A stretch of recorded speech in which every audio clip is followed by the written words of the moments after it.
Hello friends, welcome back to channel. இன்றைக்கி நம்ம GV Prakash அவர்களுடைய ரெபல் படத்தோடைய ட்ரெய்லர் ரிலீஸ் பண்ணியிருந்தாங்க. ஸோ அதை பற்றின ஒரு சின்ன ரிவ்யூ மாதிரி தான் பார்க்க போகிறோம். ஸோ முந்தின வீடியோவில் சொல்லியிருந்தேன், ஒரு சின்ன ட்ராவலில் இருக்கிறனால கொஞ்சம் சவுண்ட் அப்படி இருக்கும். ஸோ அதை கொஞ்சம் மன்னிச்சுக்கோங்க.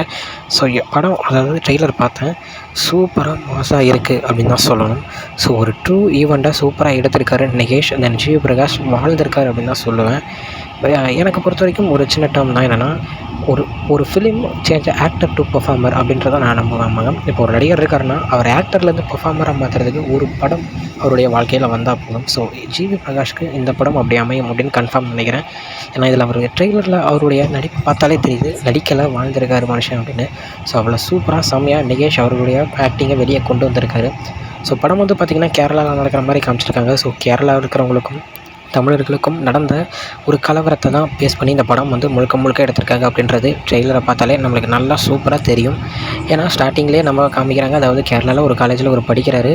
ஸோ பேரை சொல்லும்போதே அங்கே இருக்கிறவங்களாம் சிரித்து ஒரு கிண்டல் பண்ணுற மாதிரி ஒரு சீனையும் காமிச்சிருப்பாங்க. ஸோ அதுக்கடுத்து பரவாயில்ல அப்படின்னு சொல்லிட்டு அங்கே ஃப்ரெண்ட்ஸோடு சேர்ந்து அவர் ஜாலியாக இருக்கும்போது சின்ன ஒரு பிரச்சனைனால ஒரு தமிழ் மாணவனை ஒருத்தவங்க அடிச்சிடுறாங்க. ஸோ அதனால் ஏற்படுற ஒரு பிரச்சனை எங்கே கொண்டு போய் முடியுது அப்படின்றத செம்மையாக சொல்ல போகுது அப்படின்னு.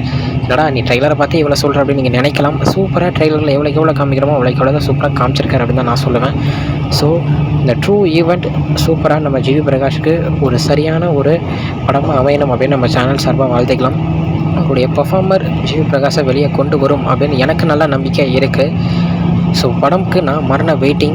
படம் பார்த்திங்கன்னா மார்ச், அதாவது இந்த மாதம் 22ஆம் தான் ரிலீஸ் ஆகுது. ஸோ இன்னும் 10 நாட்கள் கூட இல்லை அப்படின்னு தான் சொல்லணும். ஸோ படம் மாபெரும் வெற்றி அடையணும். ஸோ ட்ரெய்லரை பாருங்கள். ஸோ ட்ரெய்லர் எப்படி இருக்குது அப்படின்றத கமெண்டில் மறக்காமல் சொல்லுங்கள். என்ன கேட்டிங்கன்னா 5க்கு 4.5 கொடுப்பேன். அவ்வளோ சூப்பராக இருக்குது ட்ரெய்லர். ஸோ இதுதான் இன்றைக்குள்ள அப்டேட். இன்னொரு வீடியோவில் உங்களை பார்க்குறேன். அது வரைக்கும் உங்கள் கிட்ட இந்த விடைபெறுவது உங்கள் Jaswin. Bye friends. Next video மறக்காமல் சேனலை சப்ஸ்கிரைப் பண்ணிவிடுங்க. பாய்.